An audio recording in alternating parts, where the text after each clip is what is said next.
কিন্তু আলীর হাতে খাবারের পুটলা দুইটা। কথা বলেন কয়টা? দুইটা পুটলা লয়ে আলী ঘরের ভিতরে ঢুকব। ঘরের ভিতরে ইমাম দুইজন।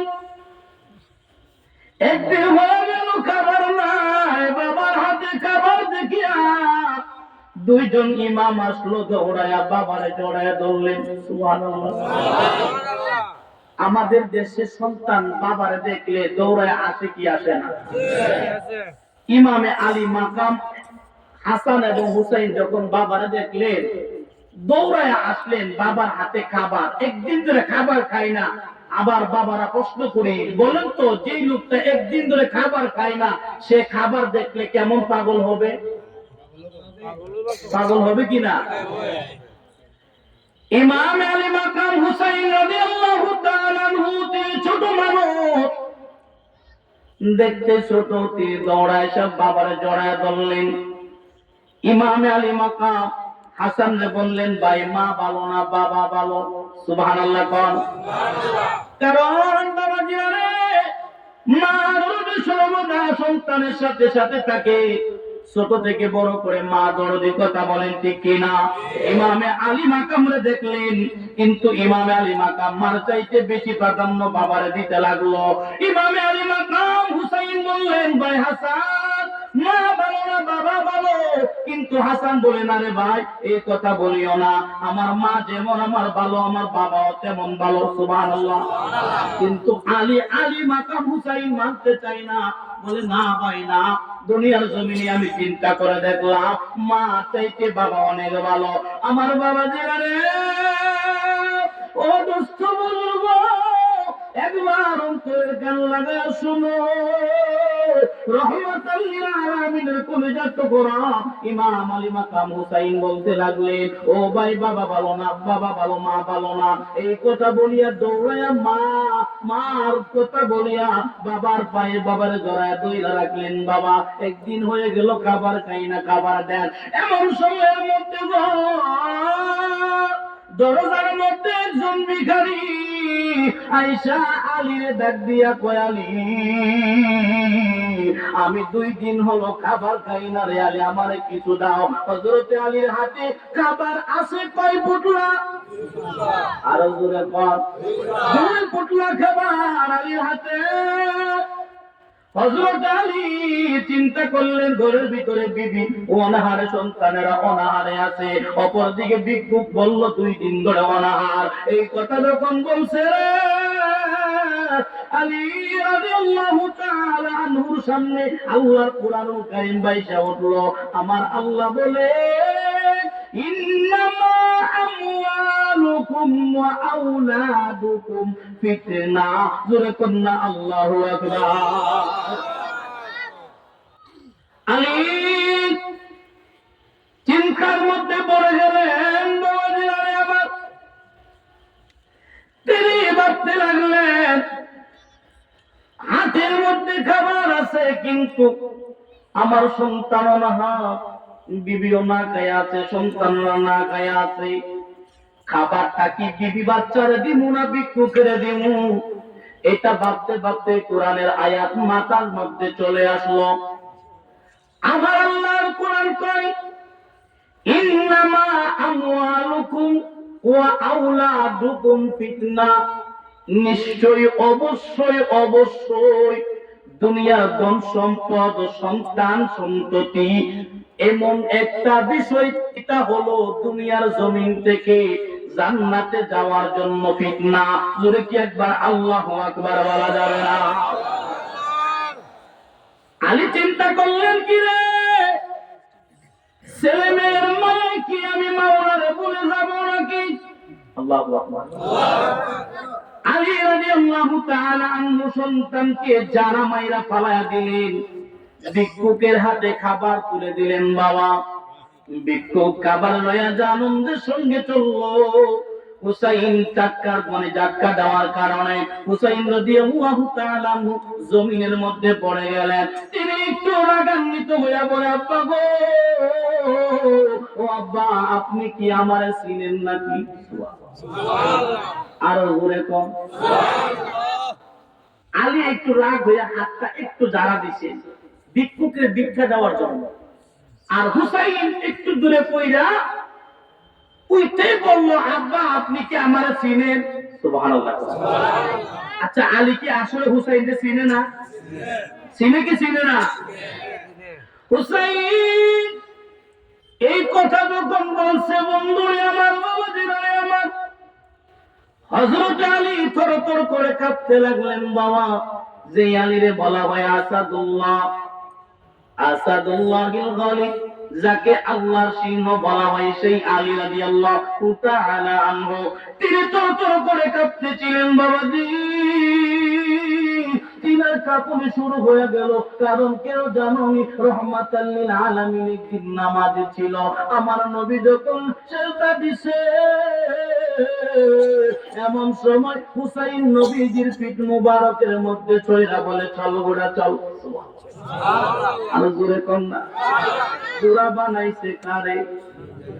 রহমাতাল লিল আলামিন নবীর, ঠিক কিনা কোন?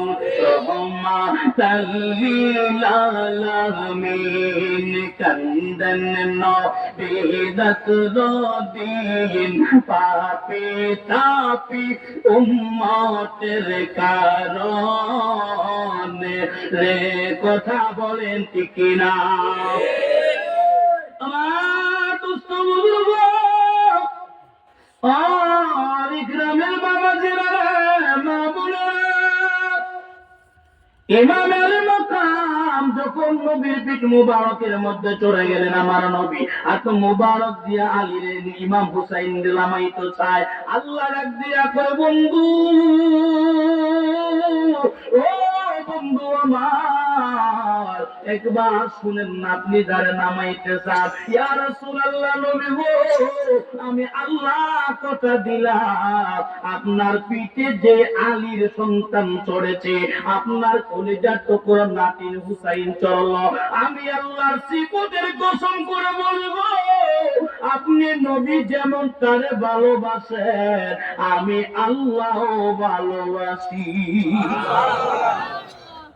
প্রশ্ন হলো, হুজুর, আল্লাহ যদি ভালোবাসে তাইলে কারবালার জমিনে গোটাইলো কেন? কথা কোন ঠিক না? কিন্তু কেন বাবা? জান্নাত থেকে দুইটা পোশাক আল্লাহ পাঠাইছে। কয়টা? লাল পোশাক হুসাইনের জন্য। নবী পোশাকটা নাকের কাছে নিয়ে কানতে শুরু করে দিল। খাতুনে জান্নাত মা ফাতিমা দৃশ্যখানা দেখে আশ্চর্য হয়ে গেলেন। ইমামে হাসান রে জামা মোবারক দিল, নবী কানলো না। নবী কেন জানি কানলো না, কিন্তু হুসাইন রে দিতে গিয়া নবী আমার কান্না করলো। আমার নবী ডাক দিয়া কয়, ও হুসাইন, তোমার জন্য আমি এই পোশাকটা জান্নাত থেকে পাইছি, কিন্তু তোমার পোশাকটা না পাই পড়ার আগে আমার কাছে আসো। আমার নবী হুসাইন রে দইরা গলার মধ্যে চুমু খাইলেন। সুবহানাল্লাহ। আমার বুঝিয়া রে, ও বাবাজিরা আমার, যেই হুসাইন রে জামা মুবারক দিলেন আমার নবী, কিন্তু জামা দিয়ে গলার মধ্যে চুমা খাইল। আর ইমাম আলী মাকাম হাসান রে জামা দিল, ঠোঁটের মধ্যে চুমা খাইল। সুবহানাল্লাহ। হুসাইন কয়, মাগো, আপনার বাবা আমার সাথে ইনসাফ করেন। আল্লাহু আকবার। নবী আমার রহমাতাল লিল আলামিন। হুসাইন রাগ হইয়া কই, মাগো, তোমার বাবা আমার সাথে ইনসাফ করে নাই। খাতুনে জান্নাত কয়, হুসাইন কি বললা তুমি? বলে, মা জানা ভাই আমার গলায় চুমু দিল, কিন্তু আমার বাইরে ঠোঁটের মধ্যে চুমা দিল। খাতুনে জান্নাত মা ফাতেমা দৃশ্যটা দেখলো, হুসাইনের জামাটা লইয়া নবী আমার চোখের পানিগুলো ছেড়ে ছেড়ে কাঁদতেছিল। আমার মা ফাতেমা ইচ্ছা কই, ইয়া রাসূলুল্লাহ, নবী গো, ও মায়ার নবী, জানতে চাই, আমার একটু বলেন না গো নবী, আপনি যে আমার হুসাইনের জামা দেওয়ার আগে জামাটা নাকের মধ্যে নিলেন আর চোখের পানিগুলা চাইরা কানলেন, কারণ কি? একবার কি জোরে সুবহানাল্লাহ বলা যাবে না? খাতুনে জান্নাত প্রশ্ন করছে, নবী কই, মাগো শোনার দরকার নাই, সুবহানাল্লাহ। কিন্তু খাতুন জান্নাত মা ফাতেমা কই ইয়া রাসূলুল্লাহ, ও মায়ার নবী জানতে মনে চাই, বলেন না। আমি জানতে চাই ও নবী। আমার নবী ডাক দিয়া কই ফাতেমা, তাইলে শুনো, তোমার একটা সংবাদ জানাই। তোমার সন্তানের জন্য আল্লাহ জান্নাত থেকে যখন জামা পাঠাইলো, পোশাকটা যখন পাঠাইছে, এই পোশাকটা যখন আমি হাতে নিলাম, ওই পোশাকের মধ্যে কারবালার গন্ধ নাকে লাগলো। জোরে কন্যা ইয়া রাসূলুল্লাহ। ও গ্রামের বৌদি, মা বোনেরা, দোস্ত বুজুর্গ, আমার নবী ডাক দিয়া বললেন, মা, এখানে কারবালার গন্ধ আমার মুখে লাগছে গো মা। নবীর এই কথা শুনি না খাতুনে জান্নাত মা টপ টপ করে কান্না শুরু করলো, চোখের পানি গুলা পড়ে। নবী কানে কানে গিয়া কয়, আম্মা, একটা খুশির সংবাদ তোমারে শোনাইতাম। মাইনা জোরে কর। খাতুনে জান্নাত কাঁদে। নবী কয়, আম্মা, একটা সংবাদ খুশির শোনাইতাম। সুবহানাল্লাহ। খাতুনে জান্নাত কয়, ইয়া রাসূলুল্লাহ, এমন দুঃখের সময় কি সংবাদ শোনাইবা? ডাক দিয়া কয়, ফাতিমা, জানো না, আমার মাওলা আমারে জানাইছে, আমি নবীরে জানায়া দিছে, তোমার হুসাইন যদি কারবালায় শহীদ হই রে মা, আমার আল্লাহ কইছে হুসাইনের রক্তের প্রতিটা ফোঁটার বিনিময়ে আমার আল্লাহ কোটি কোটি গুনাহগার উম্মতের জান্নাত দিব। জান্নাত চাই কিনা? দুইটা হাত তুলে দেখান। নারে তাকবীর। আরো আসছে নারে তাকবীর। নারে তাকবীর। নারে রিসালাত। ইয়া রাসূলুল্লাহ। আহলে সুন্নাত ওয়াল জামাত। জিন্দাবাদ জিন্দাবাদ। ইসলামী সুন্নি মহাসম্মেলন। আপনার হাতে আওয়াজ আমারও বেশি নাই তো মারহাবা কইতেন না। বাবাজি আর আমার হযরত আলী রাদিয়াল্লাহু তাআলা আনহু যেই দিকে গিয়েছিলাম, হুসাইন রাদিয়াল্লাহু তাআলা আনহুর জন্য নবী কানলেন। আবার মা ফাতেমা শোনার পরে মাও কানলেন। নবী আবার শোনায়, ফাতেমা শোনো না, আমার আল্লাহ কইছে যদি হুসাইন কারবালার জমিনে শহীদ হয়, আমার আল্লাহ হুসাইনের রক্তের প্রতিটা ফোঁটার বিনিময় আমার কোটি কোটি গুনাহগার উম্মতের জান্নাত দিব। মা খাতুনে জান্নাত বলে, ইয়া রাসূলুল্লাহ, নবী দিব, যদি আপনার গুনাহগার উম্মত আমার হুসাইনের রক্তের বিনিময়ে জান্নাতে যা, তাইলে আমি মা কথা দিলাম গো নবী, আমার হুসাইন উম্মতের জন্য কুরবান কইরা দিলাম। কারবালা তো এমনি করছে না, কথা কোন ঠিক কিনা? কারবালার কোন কাহিনী কেমনে বলা যায়, কারবালার কোন কাহিনী কেমনে বলা যায়। বলার মতো কি বাবা? এগুলা বলার মতো? ও মুসলমান বাবাজিরা, ও গ্রামের মা বোনেরা, ইসলামপুরের বাবাজিরা, আসুন আমরা জানতে চাই বাবা, কারবালার জমিনে কি হয়েছিল একটু ঘটনা বললে অসুবিধা আছে? ইমাম আলী মাকাম হুসাইন রাদিয়াল্লাহু তাআলা আনহু ছিলেন নবীর একমাত্র কলিজার টুকরা। নবী বলে, হুসাইনু মিন্নি, আমি হুসাইন থেকে, হুসাইন আমি নবী থেকে। সুবহানাল্লাহ।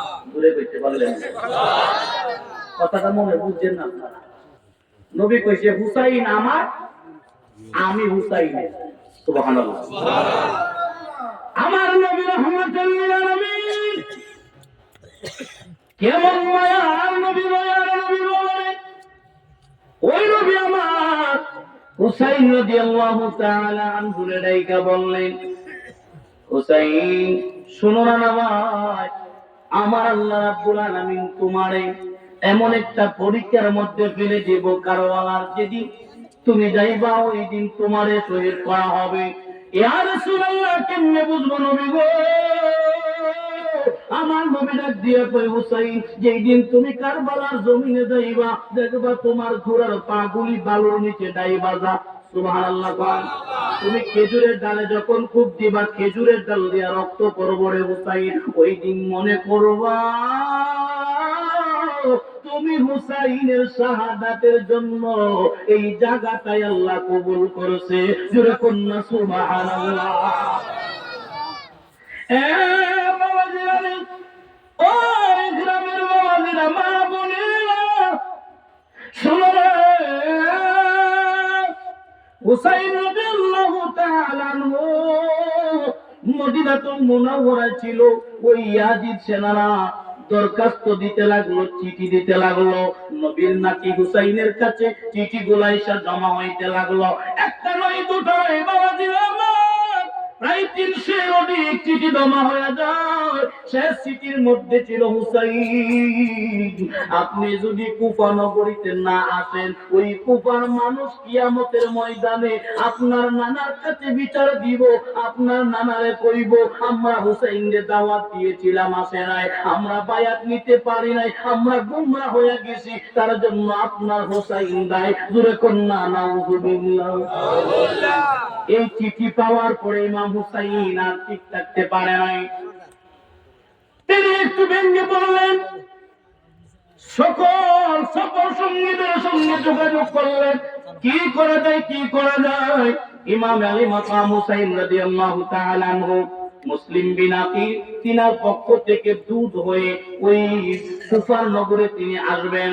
তিনার সঙ্গে দুইজন সন্তান, মুসলিম বিন আকিলের দুই সন্তান, ইব্রাহিম একজন আর একজন হলেন মুহাম্মদ। ওই দুই সন্তানও দাঁড়াইলো, বাবা আপনি যদি কুফাতে যান, আমাদের মা নাই, আমাদেরকে কোথায় রাইখা যাইবেন? দুই সন্তান বললেন, বাবা আমরা আপনার সঙ্গে কুফায় যাব, আমাদেরকে লইয়া চলেন। রাহমাতাল লিল আলামিনের কলিজার টুকরা ইমাম আলী মাকাম হুসাইন রাদিয়াল্লাহু তাআলা আনহু অনুমতি দিলেন। ডাক দিয়া বলেন, ও মুসলিম বিন আকিল শোনো, ও মুসলিম বিন আকিল যাও, আমি তোমারে কুফা নগরীর দূত বানায়া দিলাম, তোমার সঙ্গে 70 জন সফর সঙ্গী নিয়ে যাইবা। মুসলিম বিন আকিল চলে গেলেন। ওখানে যাওয়ার পরে কুফার মানুষগুলি এত ভালো ব্যবহার দিল, একদিনে 18,000 মানুষ মুসলমান মুরিদ হইছে।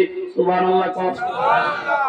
একদিনে 18,000 মানুষ আইসা মুসলিম বিন আকিলের কাছে হাতে হাত রাইখা বায়াত দিছে। তারা আসলে ভালোবাসে না বাসে না? আমার বাবারা, প্রশ্ন হইল, এত ভালোবাসার পরেও কেন উনার সঙ্গে তারা খারাপ আচরণ করলে? এই বিষয়গুলো জানা দরকার আছে না নাই? তাদের ভিতরে ছিল একটা 2 নম্বরের কারণ। তারা চিন্তা করেছিল, মুসলিম বিন আকিল তাকে যদি একটু ভালোবাসা দেওয়া যায় তাহলে হুসাইন আসবো। তাদের বুদ্ধিটা ভালো না খারাপ?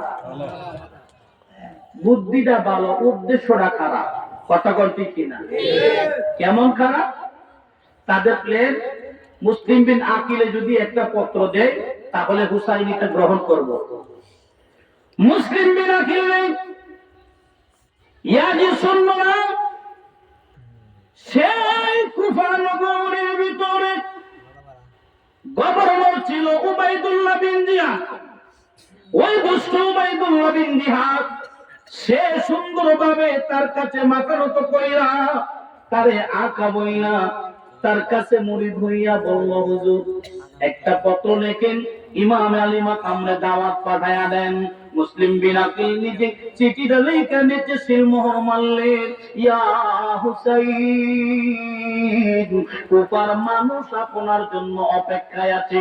মুসলিম বিন আকিলের এমন কথার চিঠি লেখার পরে উবাইদুল্লাহ বিন জিয়াদ এই চিঠিটারে ট্রান্সফার করে দিল। আর এমন সময় মুসলিম বিন আকিলের সাথে দুর্ব্যবহার শুরু হলো, কারণ বাবাজি চিঠি এখান থেকে চলে গেছে, এই চিঠি কিন্তু ফেরত আনা আর সম্ভব তারা এই কৌশলে মুসলিম বিন আকিলের সাথে খুব খারাপ ব্যবহার করলেন। কেমন? মুসলিম বিন আকিলের সাথে যারা ওনার হাতে হাত রেখে বায়াত নিয়েছিলেন সবাইকে স্বর্ণ মুদ্রার বিনিময়ে কিনছে। এখন প্রশ্ন, কিভাবে কিনলেন? তারা তো ইমানদার। পুরুষ কিন্তু নারীর কাছে খুব দুর্বল, কথা বলে ঠিক কিনা? সবাই বললেন না, দেখি মিথ্যা কথা। পুরুষ নারীর কাছে খুব দুর্বল, কিন্তু বাবা এই নারীর জন্য আল্লাহ তোমাকে কাল কিয়ামতের ময়দানে কাঠগড়ায় দাঁড় করাবে। আপনি কি বাঁচতে পারবেন? একজন পুরুষ কাল কিয়ামতের ময়দানে 4 জন নারীর জন্য আটকা পড়বে। কয়জন? জুড়ে বলেন, কয়জন? 1 নম্বরে হলো নিজের বিবি, 2 নম্বরে হলো নিজের মেয়ে, 3 নম্বর হলো নিজের মা, 4 নম্বর হলো নিজের বোন। কয়জন মহিলা? আরো জোরে। এই 4 জন মহিলার জন্য একজন পুরুষ দায়ী হবে। এ বাবাজি আমার, কারণ নারীর কথায় পুরুষ ঘুরে বাবা। মুসলিম বিন নাকিলের যখন ওই কুফার মানুষেরা ভালোবাসতে লাগলো, উবাইদুল্লাহ বিন জিয়াদের সঙ্গে ছিল সিমর, সে দুষ্ট প্রকৃতির মানুষ ছিল। সিমর রাখতে কই, ও লিডার উবাইদুল্লাহ বিন জিয়াদ, শোনো শোনো, এই কুফার মানুষ গুলারে যদি লোক দেখানো লাগে নারীর কাছে যাইবা, নারীদের কাছে স্বর্ণ মুদ্রা তুইলা দিবা, আর তাদেরকে বুঝাইবা তোমরা তো শান্তিতে থাকতে চাও, তোমরা যদি আরামে থাকতে চাও স্বর্ণ মুদ্রা গুলা লইয়া যাও, তোমাদের জামাই তোমাদের সন্তানাদি যারা আছে, মুসলিম বিন আকিলের পক্ষে যারা আছে সবাই তাই না বাড়িতে নিয়ে আসো, আমি কথা দিলাম তোমাদের নিরাপত্তা আমি দিমু। জোরে কি নাউজুবিল্লাহ বলা যাবে না? সুন্দর করে বাইল দিয়া নারীদের হাতে দিলে স্বর্ণ মুদ্রা তৈলা। নারী মানুষ তো একটু বোকা, সরল সোজা, কথা বলে ঠিক কিনা? ওই মা বোনেরা করলেন, তিনারা প্রত্যেকে স্বামীর সামনে দাঁড়ায় বলছে, স্বামী রে যদি যাইতে হয় আমার লাশের উপর তো যাইবা। বলে কেন? বলে তুমি তো টাকার জন্য ঘুরো, আমরা টাকা পেয়ে গেছি, আমরা আর মারামারিত নাই, কাটাকাটিত নাই। নাউজুবিল্লাহ কর। ইমান মুসলমান নাম করতে আসেনিও, আরো জোরে করে আসেনি।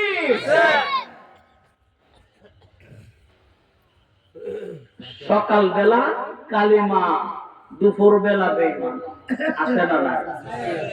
ওই নারীগুলা স্বামীদেরকে মুসলিম বিন আকিলকে সরাইয়া দিলেন।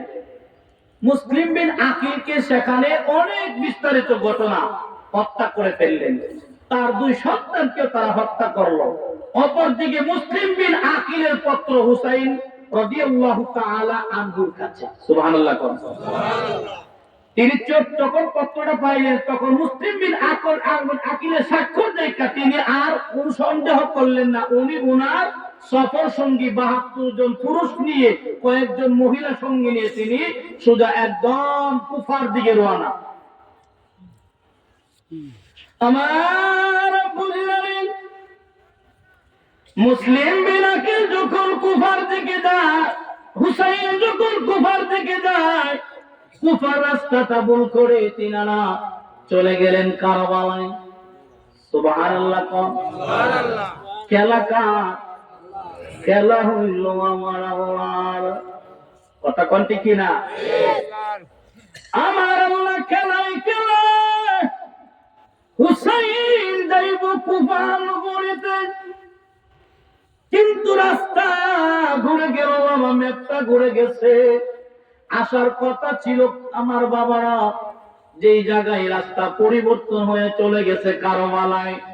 কারবালার জমিনে ইমামে আলী মাকাম হুসাইন যখন গেল, অপরদিকে উবাইদুল্লাহ বিন জিয়াদের কাছে সফর সঙ্গীরা গিয়ে সংবাদ জানা দিল, লিডার ওই ইমাম হুসাইন কুফার দিকে না আয়েশা কারবালার দিকে চলে গেছে। এই ঘোষণা যখন ওই বাবা দিলারে আমার ইমামে আলী মাকাম তিনি যখন সেই জায়গায় তাবু গাড়লেন বাবাজি, সেখানে তিনি তাকায় দেখেন অপোজিট সাইড থেকে অনেকগুলি কাফের, হাজার হাজার নামদারি মুসলমান, তারা ইমামে আলী মাকামের রাস্তা ব্লক করে দিল। নাউজুবিল্লাহ। ইমাম পরিবার আটকা পড়ে গেলেন এক কোণার মধ্যে, পিছন দিক থেকে ঘেরাও করে দিলেন, সামনের দিকে গেল, ডান দিকে গেল, বাম দিকে গেল, চতুর্দিকে যখন ঘেরাও করে দিয়ে ইমাম আলী মাকাম জিজ্ঞেস করে তোমরা কারা? বলে আমরা উবাইদুল্লাহ বিন জিহাদের লোক, আমরা এসেছি আপনার কাছে একটা প্রস্তাব নিয়ে, আমাদের প্রস্তাবটা মানলে আপনার সসম্মানে ফেরত দেওয়া হবে। ইমাম বললেন কি প্রস্তাব? বললেন আপনি ইয়াজিদের হাতে বায়াত নিবেন। নাউজুবিল্লাহ। ইয়াজিদ ছিল দুষ্ট প্রকৃতি, জেনাকুর। কি কুর? জেনাকুর বুঝেন? মদখুর। হুসাইন বললেন কুফা নগরের মানুষেরা শোনো, আমি আওলাদে রাসূল হুসাইনের জীবন যতদিন আছে আমার নানার ইসলামের ধ্বংস হইতে দিতাম না। সুবহানাল্লাহ। আমি হুসাইনের এই দেহে যতক্ষণ প্রাণ থাকবে আমার নানার ইসলাম আমি বদনাম হইতে দিব না। এই কথা বলার কারণে তারা পানি বন্ধ করে দিয়েছিল।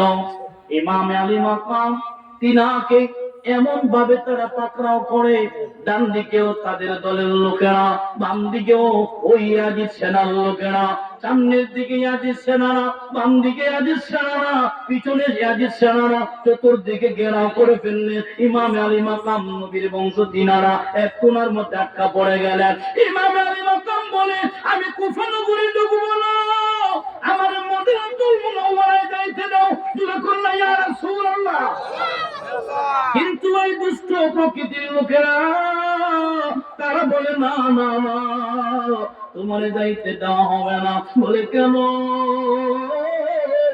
ও কারণ হইল যদি তুমি ওই ইয়াজিদের কাছে বায়াত নেও তাইলে তোমার যাইতে দেওয়া হবে, আর না হয় তোমার যাওয়া আর আজকে হলো না। ইমাম আলী মাকাম কয় আমার জীবন যাইতে পারে অসুবিধা নাই, কিন্তু আমি যাব না। আমার বাবারা কথাগুলি একটু মনোযোগ দিয়া শুনবেন। ও আমার মা বোনেরা, আপনাদের জন্য কিছু কথা রেখে যাই। ইমাম পরিবার তাবুক করার জন্য ইমাম আলী মাকাম খেজুরের গাছের মধ্যে যখন খুব দিলেন, বাবা ডাল কাটতো, ছায়া দেখে ডালের কোষের পরিবর্তে রক্ত পড়ে। ভবিষ্যৎবাণী করেছিলেন কে? নবী বলেছিলেন হুসাইন যেখানে খেজুরের গাছের ডাল কাটলে রক্ত বের হবে, তুমি মনে করবা ওই জায়গাটাই তোমার শাহাদাতের জায়গা। তিনি যখন ডালটা কাটলেন, যখন রক্ত পড়েছেন, তিনার ভিতরে সেই জায়গা